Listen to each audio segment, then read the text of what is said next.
Hello दोस्तों, स्वागत है आप सबों का मेरे यूट्यूब चैनल पे। आइए आज हम लोग यूनिट डिजिट निकालने सीखते हैं। किसी भी नंबर का यूनिट डिजिट कैसे निकालते हैं, अगर उस पर पावर दिया रहे बड़ा बड़ा तो कैसे निकालते हैं। जैसे मान के चलते हैं 3 नंबर आप याद रखिएगा, जैसे 0, 1, 5 और 6, इस चारों को आप याद रख लीजिए। इसके ऊपर पे कोई भी पावर रहे यूनिट डिजिट सेम होता है। जैसे 7920, इस पे पावर दे दे 7936, इसके लास्ट में 0 है, पावर कुछ भी रहे यूनिट डिजिट 0 ही होगा। उसी तरह से 312595, इस पे पावर दिया है 492, पूछेगा इसका यूनिट डिजिट क्या होगा, तो 5 दिया है लास्ट में, पावर कुछ भी रहे उसको देखना ही नहीं है, सीधा यूनिट डिजिट हो जाएगा 5, जो है वही उतर जाएगा। उसी तरह से 316 पे पावर है 292, तो लास्ट में 6 है, उसके बाद कोई दिक्कत नहीं है, पावर कुछ भी रहे आपको जो है 6 ही लिखना है। तो ये 4 डिजिट बता दिए, 2 डिजिट का और बताते हैं, देखिएगा। जैसे 4 है और एक 9 है, 4 है और एक 9 है, तो 4 अगर मान के चलिए इस पे पावर इवन है, इवन का मतलब होता है सम, जो 2 से कटे, और अगर इस पे पावर ऑड है,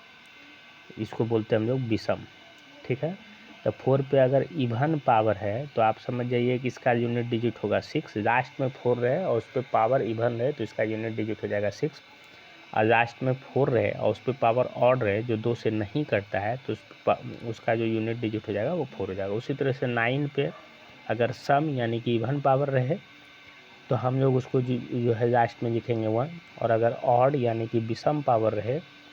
तो हम लोग जो है उसका यूनिट डिजिट लिखेंगे 9। जैसे कि 719, इस पे पावर है 892, तो आप देख लीजिए क्या है, सम संख्या, क्योंकि लास्ट में 2 है, 2 से कटता है, आप जानते हैं कौन कौन नंबर 2 से कटता है, 0, 2, 4, 6, 8,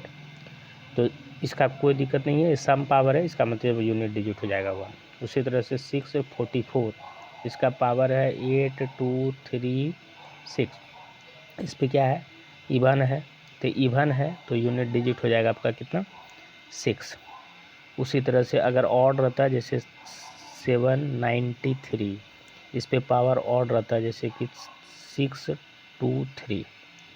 793, 3 तो नहीं, अभी 3 नहीं बताया, जैसे 7926, इस पे पावर रहता है 623, तो ये ऑड है। ये मान के चलिए यहाँ 4 है और इस पे ऑड पावर है, तो ऑड पावर रहेगा तो क्या हो जाएगा, ये 23 और या लास्ट में 3 है तो यह इसका मतलब ऑड हो गया, तो लास्ट में हो जाएगा आपका 4। उसी तरह से इसका भी बाद में बताएंगे, जैसे कि 729, इस पे पावर रहता है मान के चलिए कि 823, तो लास्ट में 9 है, पावर विषम है, इसका मतलब ये हो जाएगा कि 9 पे पावर विषम, तो यानी कि 9 याद रखना। तो इस तरह से आप इसको याद रख सकते हैं कि अगर 4 है लास्ट में, लास्ट का नंबर 4 है, इधर कितना भी बड़ा रहे उससे हमको नहीं देखना, लास्ट में 4 रहे और उस पर पावर सम रहे तो क्या हो जाता है यूनिट डिजिट 6, लास्ट में 4 रहे उस पर पावर विषम रहे, 4 पे विषम पावर रहे तो हमेशा क्या होता है, 4 ही होता है। उसी तरह से 9 पे सम पावर रहे तो 1 और 9 पे विषम पावर रहे तो 9, ये दो। उसके बाद हम लोग जो है और कुछ और जो 4 नंबर बचा, जैसे कि हम लोग 4 को सीख लिए, 0, 1, 5, 6, इस पे क्या बताए हम कि इस पे सेम पावर रहे, इसका कुछ भी पावर रहे उस पर सेम उतर जाएगा, ठीक है। उसी तरह से 4 और 9 का भी बता दिया। अब बचा 2, 3, 7, 8, हम लोग देखते हैं कि 2, 3, 7 और 8 का कैसे निकालेंगे, 2, 3, 7 और 8 का कैसे निकालेंगे, है ना। 2, 3, 7 और 8, इसमें एक चीज़ आपको याद रखना है कि 2 पे पावर कुछ भी रहे उसको डिवाइड करके देखेंगे 4 से, है ना। पावर अगर ज़्यादा बड़ा रहे तो 4 से उसको डिवाइड करके देखते हैं, अगर शेष 1 बच जाए, 1 रहे या 4n+1 रहे, यानी डिवाइड करने के बाद 4 से डिवाइड करने के बाद शेषफल 1 रहे, और अगर दूसरा सिचुएशन रहे कि 4 से डिवाइड करें तो 2 रहे या 4n+2 रहे, यानी 4 से डिवाइड करने के बाद शेषफल 2 रहे या 4 पे पावर 2 रहे, कोई भी सिचुएशन रहे, और अगर मान के चलिए 3 रहे या 4n+3 रहे, 4n+3 रहे, और अगर 4 रहे या 4n+4 रहे, चारों सिचुएशन हम बताते हैं। इसको कैसे बताते हैं देखिएगा ज़रा। तो आप इसको ऐसे भी बना सकते हैं, 2 पे पावर 1 2 होता है, 2 पे पावर 2 4 होता है, 2 पे पावर 3 2 को 3 बार मल्टीप्लाई, 2 को 3 बार मल्टीप्लाई कीजिएगा 8 हो जाएगा। 2 पे पावर 4 कितना होता है 16 में लास्ट में हो जाएगा 6। उसी तरह से 3 पे पावर 1 3 3 का स्क्वायर 9, 3 का क्यू होता है 27 का लास्ट में 7 लिखेंगे, और 3 का 4 हो जाता है 81 लास्ट में लिखेंगे 1। 7 पे पावर 1 तो 7 ही होगा, 7 का स्क्वायर होगा 49 का 9, 7 3 343 लास्ट में 3, और 7 पे पावर 4 रहेगा तो 7 को 4 बार मल्टीप्लाई करेंगे, तो 7 को 4 बार मल्टीप्लाई करेंगे तो यूनिट डिजिट कितना हो जाएगा 7 × 7 × 7 × 7, यानी कि यूनिट डिजिट हो जाएगा आपका 1। उसी तरह से 8 पे पावर 1 तो 8 ही रहेगा, 8 2 जा 8 का स्क्वायर यानी कि 64 का लास्ट में 4, 8 का क्यूब करेंगे 5 12 हो जाएगा, 5 1 2 हो जाएगा, 512, 512 का यूनिट डिजिट 2। 8 पे पावर 4 लिखेंगे तो हो जाएगा 4 4 जा 16 यानी कि हो गया 6। तो इस तरह से ये टेबल अगर आपको याद है, उसमें भी याद भी नहीं करना है, इसको बहुत आसानी से आप इसको बना सकते हैं, याद करने का ज़रूरत नहीं है। जैसे मान के चलिए 72 है और इस पर पावर दिया 4 6 3 5, आपको जो है इसका पावर पूछा, आगे में कुछ भी नंबर रहे 8 2 1 6 ये सबसे कोई मतलब नहीं, सिर्फ इससे मतलब है। 2 पे पावर इसको 4 से डिवाइड कीजिएगा, तो 4 से डिवाइड कीजिएगा तो पावर कितना बचेगा। 4 से डिवाइड करने के लिए हम जानते हैं कि सिर्फ क्या करेंगे, 4 से डिवाइड करेंगे इसको तो कितना बचेगा, लास्ट का 2 डिजिट 4 से डिवाइड करेंगे, 4 8 जा 32,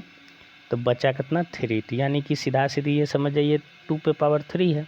और 2 पे पावर 3 का क्या लिखा है, इसको कुछ नहीं 2 को 3 बार मल्टीप्लाई कर दीजिए, वैसे भी नहीं समझ, 2 2 जा 4 2 जा 8, तो यहाँ पे जो हो जाएगा 8। जैसे 729 है, 729 है, इस पे जो है लास्ट में आप देखिएगा कि 729 और मान के चलिए 3 है, इस पे पावर दिया है 8 2 9 3। आपको पूछेगा कि इसका जो है कैसे हम निकालेंगे इसका यूनिट डिजिट, तो इसको 4 से डिवाइड कीजिएगा कितना होगा, 4 से डिवाइड कीजिएगा तो ये हो जाएगा आपका 4 2 जा 8 1 3 4 3 जा 12, शेषफल बचेगा 1। तो ये हम इसको सीधा सीधे 3 पे पावर 1 लिख सकते हैं, 3 पे पावर 1 तो 3 ये होगा, क्योंकि 3 पे पावर 1 रहे या 4n+1 रहे, ये 4n+1 के फॉर्म में आया है यानी कि 3 ही होगा। उसी तरह से 8 9 2 7, 8 9 2 7, इस पे पावर दे दे तो 8 9 2 7 पे पावर दे दे 8 3 6 4, ये तो सीधा सीधी आपका देखिए कि 4 से कट जाएगा, 16 4 जा 64, तो यानी कि शेषफल कुछ नहीं बचेगा, तो इसको 4n+4 जगह यानी कि 4n यानी कि 4 पे पावर 4 है, और 4 पे पावर 4 अभी ये 7 है, तो 7 पे पावर 4 है, तो 7 पे पावर 4 का क्या लिखें, लास्ट में क्या हो जाएगा 1 हो जाएगा। आप ऐसे भी कीजिएगा, इसको याद रखने का ज़रूरत नहीं है, 7 × 7 × 7 × 7, 4 बार 7 है, 7 7 जा 49 का 9 ले जाएंगे, ये दोनों का 49 का भी 9 ले जाएंगे, 9 9 जा 81 का सिर्फ यूनिट डिजिट 1 ले जाएंगे। इस तरह से आप जो है इसको आराम से बना सकते हैं। इस तरह से आपको जो है किसी भी नंबर का यूनिट डिजिट निकालने में कोई प्रॉब्लम नहीं होगा। जैसे आप मान के चलिए कुछ बड़ा नंबर है, उसका यूनिट डिजिट निकालने दे देगा, जैसे कि 8 2 1 6 7 7, इस पे यूनिट इसका पावर दे देगा तो आपको जो है 23। आपको पूछेगा इसका सिर्फ 7 पे पावर 23 देखना है, 7 पे पावर 23 देखना है, तो 7 पे पावर 23 देखिएगा, तो 7 पे पावर 23 इसको 4 से डिवाइड कीजिएगा तो बच जाएगा 3, 4 5 जा 20 बचेगा 3, 7 पे पावर 3 देख जाना, 7 पे पावर 3 कितना होता है, 7 पे पावर 3 का लास्ट में होता है 3, तो यानी कि वैसे भी 7 को 3 बार मल्टीप्लाई कीजिएगा 343 यानी कि 3। इस तरह से उम्मीद है कि आपको जो है ये बहुत अच्छा से समझ में आया होगा यूनिट डिजिट। इसका एक और भाग है, हम दूसरे पार्ट में अपलोड कर देंगे। धन्यवाद।